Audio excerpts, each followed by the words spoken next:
Yeah, I just wanted to do a little addendum to my previous response video to Gary. I'm not gonna let him know that I did it because he hasn't responded to my latest video, and I'm pretty sure he won't respond to it, and which is fine.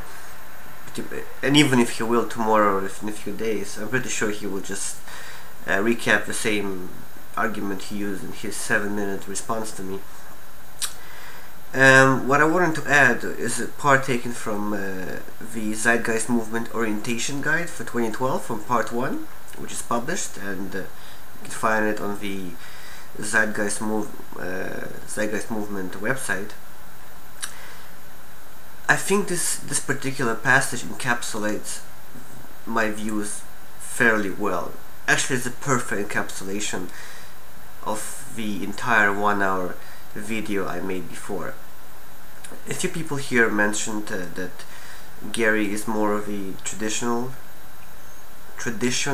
basically. He's of the older generation, so he's not as open-minded about adapting new concept, and you can definitely see that in his response video to me, where he said that good luck with that. You know, like you could tell that he is very close-minded when it comes to adopting new ideas which conflict with his definition of reality, which is a little bit weird because I was never actually disputing his theory of consumption, reproduction, cannibalism, and addiction.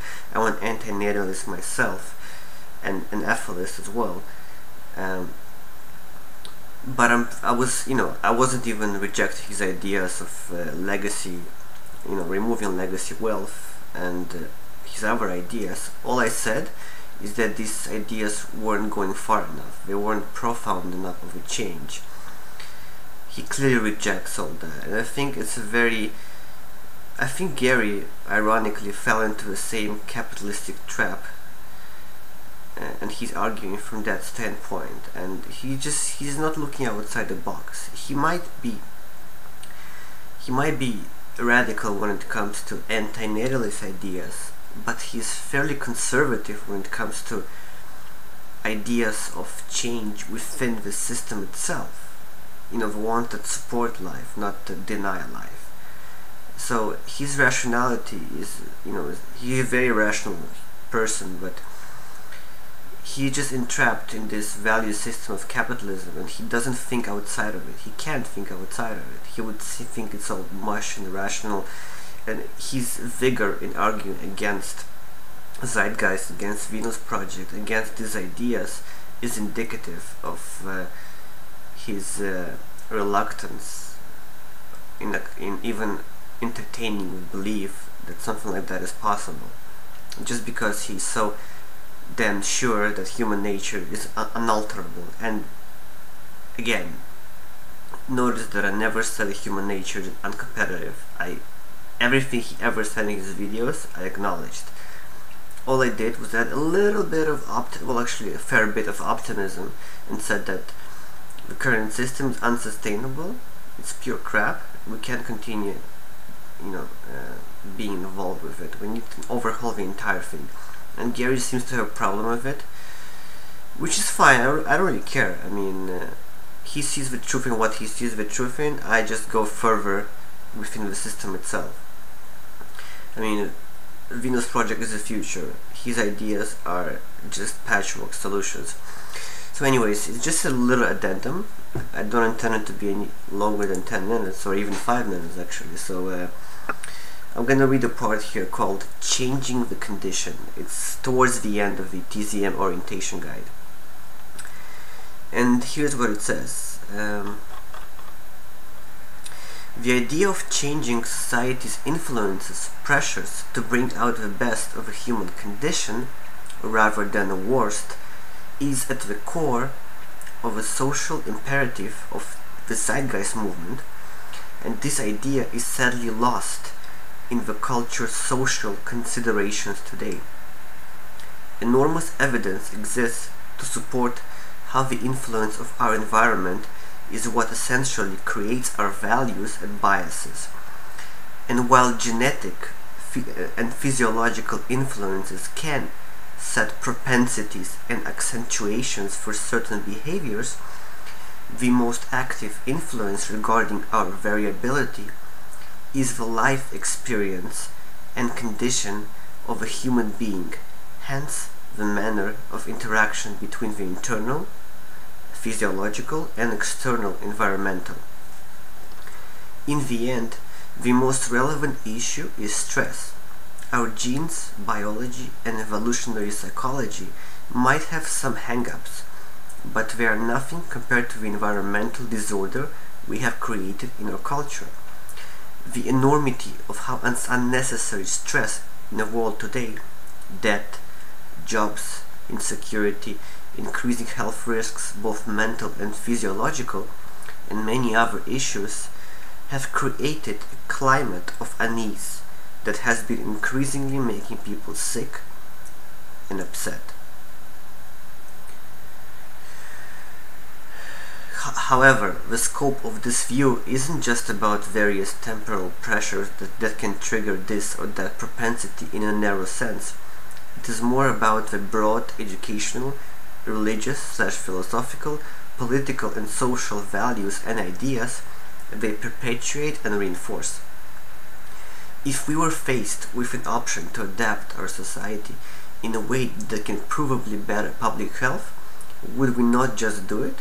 To think human beings as a society are simply incompatible with methods that can increase their standard of living and health is extremely unlikely. In conclusion to this section, let it be stated that the subject of human nature is one of the most complex subjects there is when it comes to specifics. However, the broad and viable awareness with respect to basic public health improvement via reducing stress, increasing quality nutrition, and stabilizing society by working towards abundance and ease rather than strife and complexity is not susceptible to much debate. We now have some refined truths about the human condition that give enough evidence to see that we are not only generating poor reactions and habits due to the influence of the current socio-economic order, we are also greatly disrespecting the habitat as well, creating not only a lack of sustainability in an ecological sense, but again in the cultural sense as well. To think humans are simply incompatible with these resolutions, even if it means changing our world greatly, defies the long history of adaptation we have proven to be capable of. So, in essence, what I just read to you, the quote from that text, is essentially a much more eloquently put definition of what I talked about in my videos, how human nature, well, competitive as it is very much shaped by the environmental scarcity and by all the prevailing cultural and economic values that are perpetuated through a mechanism of capitalism. Gary simply refuses to acknowledge that human nature, while competitive due to his, due to the DNA molecule and all these selfish genes, is still could be altered to the extent that we could have a different system in place that would not reinforce competition, that would actually reinforce cooperation and harmony. And it's just sad to me, as one of the commenters said in a video, that Gary, for all his rationality for anti-natalism, seems to completely be biased against not only zeitgeist movement as such, because resource-based economy is not zeitgeist, it's not Venus Project, it's a concept. Any concept you could think of that include these elements would necessarily be. It doesn't matter how you call the system. What matters is what sort of values it engenders, what sort of changes it attempts to implement. I mean, if you look at it from the very beginning, humanity tried to, well, it wanted, to the best of its ability to live in harmony with itself and the environment, but it always failed. Capitalism is the ultimate expression of that failure, of that inability of social progress to catch up to technological progress, inability of the values, the intransigency of the values in relation in comparison to the technological enormous capability we as a species possess right now, both in a positive and negative sense. So it's really disheartening for me to hear Gary talk about not even attempt to deconstruct any of my arguments and just say, well, it's not happening because human nature has been as such for thousands of years, and the only rational examples he could provide is, okay, that's how it's always been, and wars, and we're gonna keep fighting, and nothing's gonna change. And also he provides anecdotal evidence of saying, okay, I don't really think that I would want to live in a society which doesn't promote competitiveness. It's ironic he uses these sort of arguments given his rich history in pretty much destroying, obliterating the crappy arguments he hears from other people regarding antinatalism. So here I am presenting him a clearer picture, and he refuses to acknowledge it simply because he knows how humanity is right now, and he knows it's not malleable and it's not going to change. He's sure of it, and he's sure that he would not want to live in that society. I'm disappointed in that because I expected more from him. I mean, he's clearly capable of a wider scope of thinking, but clearly he focuses on all his energy on antinatalism and not on anything that contains even a smidgen of optimism. So I encourage everyone to check out the Venus Project and Zeitgeist Movement and the resource-based economy, which is an apolitical movement. It completely, this is the sort of thing humanity needed since the beginning. If we are able, in any degree, to transition to that society, a lot of the urges that the capitalism extracts from us, all the violent, raw, emotional urges that destroy Earth and prevent us from, working in cooperation with each other, could be resolved. So, yeah, that was just an addendum. I think it's also longer than I anticipated, but that's the nature of a beast. Anyways, if anyone has anything more to say about it, I'm open for discussion. Again, I'm not I used to think of Gary as an authority in this field, but ever since I heard about his capitalistic arguments, pro-capitalistic / social,